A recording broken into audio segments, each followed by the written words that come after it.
3 दिसंबर 1971 पाकिस्तान की एयरफोर्स ने operation Genghis Khan launch किया और भारत के 11 एयरफोर्स बेसेस पर दर्जनों बम गिराए। इस ऑपरेशन में अमृतसर, अंबाला, आगरा, अवंतीपुर, बीकानेर, हलवारा, जोधपुर, जैसलमेर, पठानकोट, भुज, श्रीनगर और उत्तरलाई के एयरफोर्स स्टेशन, रनवे, राडार और ऐसे सभी इक्विपमेंट्स तबाह करके बेसिकली पाकिस्तान ने इंडियन एयरफोर्स को पूरी तरह से अपाहिज बनाने की लगातार कोशिश की और वो काफी हद तक कामयाब भी हो गया था, क्योंकि इस हमले के बाद भारत का जो पश्चिमी भाग था ना, वो पूरी तरीके से असुरक्षित बन गया था। के समय बोल रही हूँ। कुछ ही घंटे पहले 3 दिसंबर पाकिस्तान ने हमारे ऊपर एक हमला किया। अब वहाँ पाकिस्तान अपने प्लेन्स का इस्तेमाल करके भारत की सेना को आसानी से मार सकते थे, क्योंकि हमारे पास जवाबी कार्यवाही करने के लिए एरियल इंफ्रास्ट्रक्चर बचा ही नहीं था। मगर हालात सिर्फ हवा में ही खराब नहीं थे। इधर जमीन में पाकिस्तान के T-59 टैंक्स लगातार सरहद के अंदर घुसते चले आ रहे थे और चूंकि ये टैंक्स भारत के टैंक से ज्यादा एडवांस थे, इसलिए हमारी सेना लाख कोशिशों के बावजूद भी इनको अंदर घुसने से रोक नहीं पा रही थी। इन टैंक्स का सहारा लेकर पाकिस्तान की सेना छंब में घुसने के बहुत करीब थी और छंब में अंदर आने का मतलब है कश्मीर के साथ साथ जम्मू का भी भारत के हाथ से निकल जाना। और उधर पानी में हालात और भी ज्यादा बिगड़ रहे थे, क्योंकि अमेरिका ने टास्क फोर्स 74 के साथ परमाणु हथियार से लैस एक युद्धपोत भारत पर हमला करने के लिए भेज दी, एक ऐसे दौर में जहां पर यह जहाज भारत पर परमाणु बम गिराकर उसे कई हिस्सों में कमजोर बना सकता था। और ना तो भारत पाकिस्तान का कुछ उखाड़ पाता और ना ही अमेरिका का। जल, थल और आकाश, इन तीनों इलाकों में हमारे हालात बहुत खराब थे, इतने खराब कि भगवान के अलावा शायद ही कोई बचा पाता भारत को। मगर इसी धरोहर में बड़ी सुंदर कहावत है, धर्मो रक्षति रक्षतः, यानी धर्म भी उसी की रक्षा करता है जो धर्म की रक्षा करता है। और भारत की रक्षा में लगे वीर सैनिकों के साथ इस युद्ध में कुछ ऐसे ही चमत्कार हुए कि इन सैनिकों के शौर्य और पराक्रम की गाथा सुनकर विदेशियों को तो यकीन ही नहीं होता कि भारत आखिर ये जंग जीत कैसे गया। ये कहानी है दुनिया की इकलौती असंभव जीत की, हार की कगार पर खड़े मौत से बेखौफ जाबाजों की, भारत माँ के वीर सपूतों की,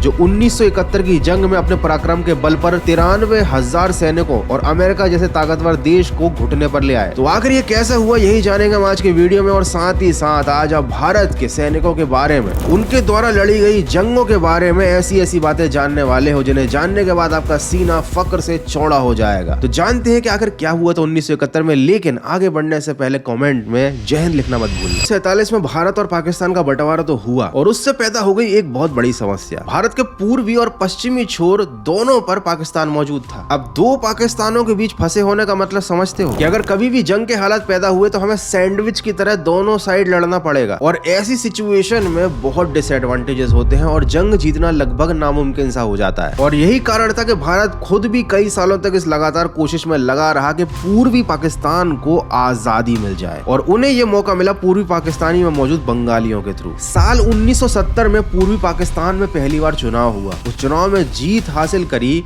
आवामी लीग के नेता शेख मुजीबुर रहमान ने, जिनका चुनाव लड़ने का मुद्दा ही ये था कि वो बंगालियों के ऊपर पाकिस्तान की त्रासदियों से मुक्त होकर एक बांग्लादेश बनाना चाहते हैं।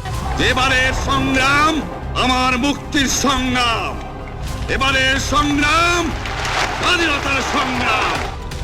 लेकिन ये बात पश्चिमी पाकिस्तान को बिल्कुल रास नहीं आई और उन्होंने मुजीब को सरकार नहीं बनाने दी, क्योंकि वो ये बात अच्छे से जानते थे कि मुजीब बंगालियों के समर्थक है और कहीं उनके जीतने की वजह से पूर्वी पाकिस्तान उनके हाथ से ना निकल जाए। अब पश्चिमी पाकिस्तान के द्वारा किए गए इस फैसले की वजह से जनता के बीच बड़ा असंतोष पैदा हो गया, क्योंकि उनके लिए चुनाव ही एक आखिरी उम्मीद थी। और जब ऐसा फैसला आया तब लोगों को इस बात का एहसास हो गया कि अपनी आजादी के लिए प्रशासन को अपने हाथ में लेना जरूरी हो चुका है। अगर ऐसा नहीं किया गया तो ये पश्चिमी पाकिस्तान उनके ऊपर तानाशाही करता रहेगा। अब जैसे ही पूर्वी पाकिस्तान में प्रोटेस्ट थोड़े से तेज हुए, पश्चिमी पाकिस्तान से एक फरमान आया कि भैया जो बंगाली दिखे उसे मार डालो। याह्या खान का एग्जैक्ट स्टेटमेंट ये था कि इन 30 लाख बंगालियों को मार दो, बाकी सारे खुद हमारे हाथों से खाने को मजबूर हो जाएंगे। और इसी आदेश के बाद न सिर्फ कईयों को ब्रूटली मारा गया, बल्कि पूर्वी पाकिस्तान में मौजूद ढेर सारे हिंदू मंदिरों को भी तोड़ा गया। चुन चुन के हिंदू कम्युनिटीज को टारगेट भी किया गया। 25 मार्च 1971 पाकिस्तान की मिलिट्री को डिप्लॉय किया गया और कॉलेज, हॉस्टल, यहाँ तक कि कई इंस्टीट्यूशन से लेकर रेसिडेंशियल कॉलोनीज तक में खुली छूट दी गई कि अगर तुम्हें लगता है कि कोई भी इंसान पाकिस्तान तुम्हारे आसपास में जो बंगाल का सपोर्ट कर रहा है और तुम्हें उस पर थोड़ा सा भी शक है तो तुम उसे ऊपर पहुंचा दो, तुमसे कोई जवाब नहीं मांगेगा। और अगर आपको ये बातें सुनकर थोड़ी काल्पनिक लग रही हैं तो शायद आप इतिहास के बारे में कम जानते हो।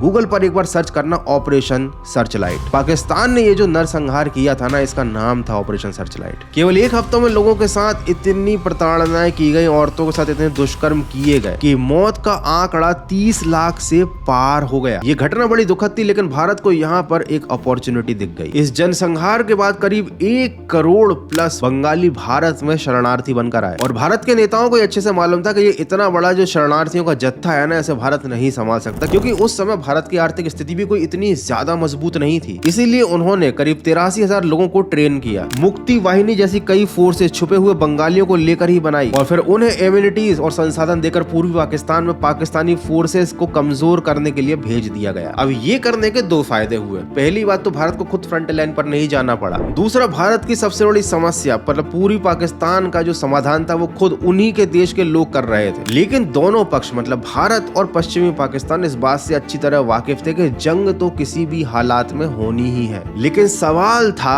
कि आखिर कब, और इस चीज का जवाब मिला 3 दिसंबर के दिन, जब ऑपरेशन चंगेज खान में पहली बार भारत पर हमला हुआ और शुरू हुई 1971 की इंडो पाकिस्तान वॉर। भारत को ये अच्छे से मालूम था कि पाकिस्तान के द्वारा छेड़ा गया ये युद्ध केवल बांग्लादेश की सीमा तक सीमित नहीं रहेगा। एयरफोर्स, नेवी और आर्मी इन तीनों फ्रंट से अटैक होगा ताकि पुराने सभी मुद्दों का बदला पाकिस्तान चुन चुन कर ले सके। और पाकिस्तान ये बात बहुत अच्छे से जानता था कि भारत के पास उस समय सबसे बड़ा एडवांटेज है INS विक्रांत, एक ऐसा एयरक्राफ्ट कैरियर जो समुद्र में रहते हुए एयर सपोर्ट देकर पाकिस्तान के कई शहरों को तबाह कर सकता था। कराची और चिटगोंग जैसे स्ट्रेटेजिक पॉइंट जहां से पाकिस्तान का ट्रेड और नेवी दोनों ऑपरेट होते हैं, उनको भारत आराम से तबाह कर सकता था। तो जब तक INS विक्रांत समुद्र में घूम रहा था ना, तब तक पाकिस्तान फुल ऑन वॉर को नहीं छेड़ सकता था। इसीलिए उन्होंने एक प्लान बनाया। उन्होंने ये दिमाग लगाया कि अगर वो किसी एडवांस सबमरीन का इस्तेमाल करके INS विक्रांत पर हमला करेंगे तो जरूरी नहीं है कि INS विक्रांत पूरी तरीके से तबाह हो जाए, लेकिन उसमें इतना डैमेज तो हो ही जाएगा कि उसे रिपेयर करने में इंडिया को काफी वक्त लग जाएगा और पाकिस्तान को एक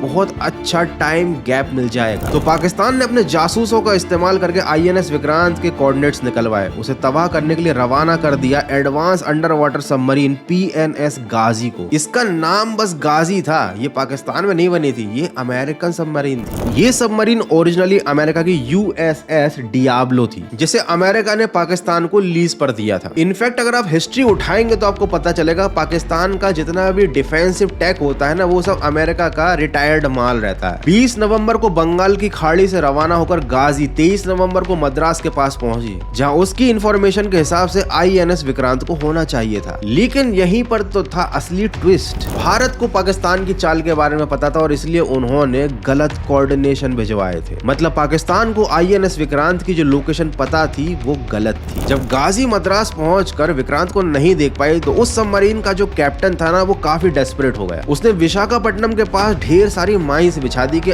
बाद में कभी भी अगर विक्रांत यहाँ से गुजरेगा तो वो उड़ जाएगा। लेकिन उन्हें इस बात का अंदाजा नहीं था कि उनका इंतजार भारत का डिस्ट्रॉयर शिप INS राजपूत पहले से कर रहा है। INS राजपूत के कप्तान इंद्रजीत सिंह को पहले से ही उनके वाइस एडमिरल नीलकांत कृष्णन ने 1 दिसंबर को यह खबर दे दी थी कि श्रीलंका की कोस्ट के पास एक पाकिस्तानी सबमरीन देखी गई है, जो मोस्ट प्रोबेबली विशाखापट्टनम के रूट की तरफ आएगी पूर्वी पाकिस्तान के रास्ते को ब्लॉक करने के लिए। अब भारत की पॉलिसी है कि वो कभी पहले हमला नहीं करता, लेकिन 3 दिसंबर को ऑपरेशन चंगेज के बाद पाकिस्तान ने भारत के लिए सभी रास्ते खोल दिए। 3 दिसंबर की रात करीब 11:40 पर INS राजपूत पॉसिबल लोकेशन की तरफ पहुंची और जैसे ही उसने समुद्र में अननेचुरल हरकत नोटिस करी, कप्तान सिंह ने कमांड दिया फायर और INS राजपूत से 2 मिसाइल चार्जेस फायर की और PNS गाजी को 93 पाकिस्तानियों के साथ डुबा कर पाकिस्तान के लिए समुद्र के थ्रू पूर्वी पाकिस्तान तक जाने का रास्ता कंप्लीटली ब्लॉक कर दिया। अब विक्रांत को डुबाने की जो साजिश थी वो तो भारत ने नाकाम कर दी, मगर जब तक पाकिस्तान का कराची पोर्ट उनके पास था ना, उनकी नेवी को न्यूट्रलाइज करना काफी मुश्किल था और इसीलिए भारत ने अपना अगला टारगेट बनाया इस पोर्ट को और शुरू हुआ ऑपरेशन ट्राइडेंट।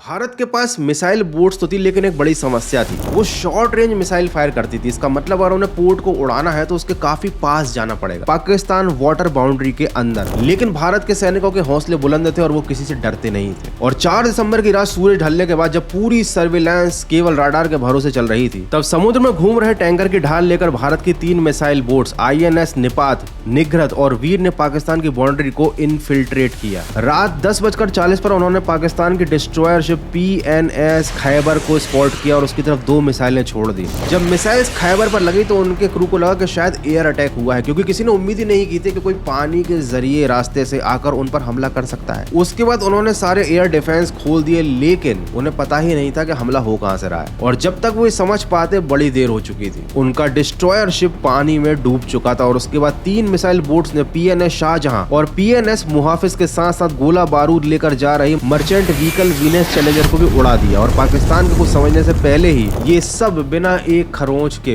वापस भारत आ गए। और इस मिशन की सक्सेस की वजह से 4 दिसंबर का जो दिन है ना, वो भारत में नेशनल नेवी डे के रूप में मनाया जाता है। अब इस हमले के बाद पाकिस्तान की नेवी हाई अलर्ट पर तो थी, लेकिन उन्होंने ये नहीं सोचा था कि भारत इतनी जल्दी फिर से दोबारा हमला कर देगा, और यही शायद उनकी सबसे बड़ी भूल थी। 8 दिसंबर को डिस्टर्बेंसेस का फायदा उठाकर भारत की मिसाइल बोट INS विनाश और 2 फ्रिगेट बोट के साथ फिर से कराची बंदरगाह पहुंची और 4 मिसाइल सीधा बंदरगाह की तरफ दाग दी। एक मिसाइल सीधा केमारी ऑयल फार्म पर लगी, जिससे इतनी तेज आग की लपटें उठी थी कि उन्हें 100 किलोमीटर दूर से देखा जा सकता था। बाकी की मिसाइलों ने SS हरमटन और पाकिस्तानी टैंकर PNV डेका को तबाह कर दिया। और ऑपरेशन पाइथन पूरा करने के बाद एक बार फिर से सारी नेवल शिप सही सलामत वापस आ गई और इस तरह पाकिस्तान की नेवी को पूरी तरीके से धूल चटा दी गई। पाकिस्तान ने ऐसे कई मौकों पर हमला किया है भारत पर, और अमेरिका का सपोर्ट लेकर भारत पर हावी होने की कोशिश भी कई बार की है, और ऐसी सिचुएशन क्रिएट कर दी है जहां पर हमारी जीत लगभग इम्पॉसिबल हो चुकी थी। और इन सिचुएशन में हमें क्रेडिट देना चाहिए रशिया को, जिन्होंने युद्ध के उस हालातों में टास्क फोर्स 74 को न्यूट्रलाइज करने के साथ साथ आगे बढ़कर भारत की मदद की। Plus former chief of army Sam Manekshaw और उनके साथ साथ भारत की सभी मिलिट्री माइंड्स को भी, जिन्होंने पहले पाइथन, ट्राइडेंट और गाजी जैसे सफल ऑपरेशन करके ईस्ट और वेस्ट पाकिस्तान को एक दूसरे से नेवी के फॉर्मेट में आइसोलेट कर दिया। जी हाँ, ये सैम मानेकशॉ वही है जिनके ऊपर मूवी बनी थी सैम बहादुर, और इनका कैरेक्टर विक्की कौशल ने प्ले किया था। याद ना रहे,